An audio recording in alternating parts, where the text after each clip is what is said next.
Ainda sobre essas cobranças, para que o ministro da Saúde explique por que as diretrizes da Conitec não foram seguidas, a gente conversa agora com o vice-presidente da Sociedade Brasileira de Infectologia, o médico Alexandre Naime. Muito obrigado por estar aqui para a gente, doutor. Como é que a sociedade brasileira se posiciona em relação a esse caso? Boa tarde para o senhor.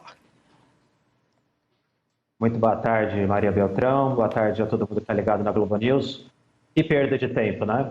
Nós estamos em janeiro de 2022 e um assunto que já foi completamente desvendado, em que nós já temos todas as evidências científicas desde meados de 2020, que a ineficácia de algumas drogas como hidroxicloroquina, ivermectina, nitazoxanida, colchicina, continuam tirando o nosso precioso tempo em relação à ciência, a pesquisas relacionadas a medicações que realmente possam ter algum tipo de eficácia nesses pacientes e mesmo bloqueando a agenda do Ministério em relação a propor um protocolo de diretrizes que seja alinhado com a ciência, com as melhores práticas em medicina. Ou seja, se insiste numa tese que não tem mais cabimento, em nenhum país do mundo se discute mais essa questão do uso dessas drogas e fica esse embate burocrático que parece ter uma motivação ideológico-política.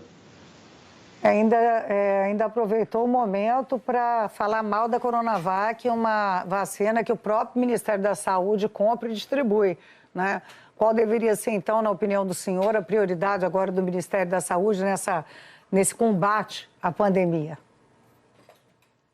Na verdade, nós temos resultados de eficácia e também de efetividade, ou seja, não só os ensaios clínicos randomizados, mas também os estudos de vida real, mostrando que os imunizantes, tanto da Pfizer quanto da AstraZeneca ou Coronavac, são extremamente eficazes em diminuir as internações e o número de óbitos. Então não cabe mais esse tipo de discussão e aparentemente existem outras razões para que o ministro esteja colocando isso em pauta que não a ciência, que não os dados técnicos.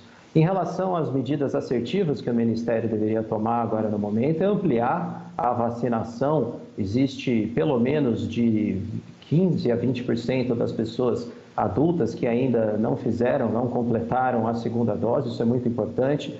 Avançar na terceira dose, da dose de reforço, para aquelas pessoas que já têm 4 meses da segunda dose. E um tema mais fundamental também, deixar de questionar a segurança e a eficácia da vacinação em crianças, que já está acontecendo de forma avançada em muitos países do mundo, mas aqui no Brasil, principalmente em alguns estados, ainda está andando de forma extremamente lenta. Doutor Naime, boa tarde. Arthur da Pieve aqui no estúdio.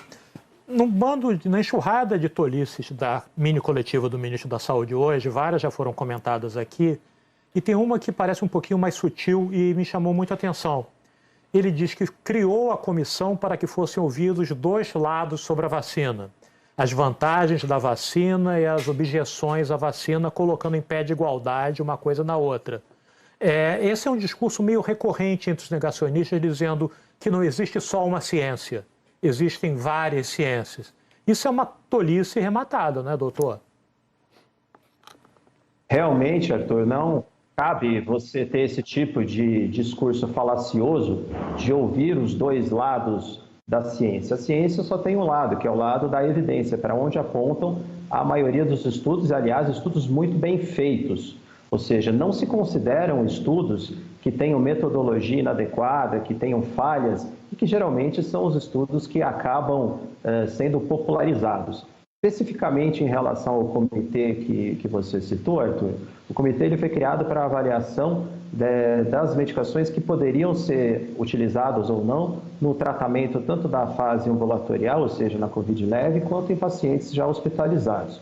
Foi um árduo trabalho que levou mais de 4 meses de discussão entre especialistas de todas as sociedades envolvidas, Sociedade Brasileira de Infectologia, de Pneumo, Associação de Medicina Intensiva Brasileira, com o apoio da Associação Médica Brasileira e diversas outras universidades. Produzimos 2 relatórios, 2 pareceres que, como a Maria já mencionou, foram aprovados pela plenária da Conitec. E aí vem o veto do secretário Hélio Anhotti, colocando todo esse trabalho feito por terra. Então, o recurso que o professor Carlos Carvalho apresentou vem no sentido de que o secretário Elenhotti retire esse veto às diretrizes e que as diretrizes sejam aprovadas e implantadas, porque enquanto fica esse imbróglio administrativo, burocrático, os médicos que estão na linha de frente, como nós aqui, precisamos de diretrizes assertivas do Ministério da Saúde. Agradeço muito a sua participação, doutor Naime, aqui no Estúdio I. Infelizmente, a gente tem que recorrentemente chamar infectologistas para dizer o que eu acho que parece óbvio até para o cidadão mais comum, mas estamos num tempo de fake news, não é? Estamos num tempo de desinformação e a gente precisa reafirmar o que a ciência, os fatos, os estudos dizem. Muito obrigada e volte sempre. Eu que agradeço o convite, Maria Beltrão. Espero que da próxima vez a gente venha falar de assuntos realmente mais propensos à ciência, à qualidade técnica, do que voltar nesse assunto aqui de Covid. Grande abraço a todo mundo da Globo News. Um beijo carinhoso ao senhor. Bom, como a gente mostrou agora há pouco,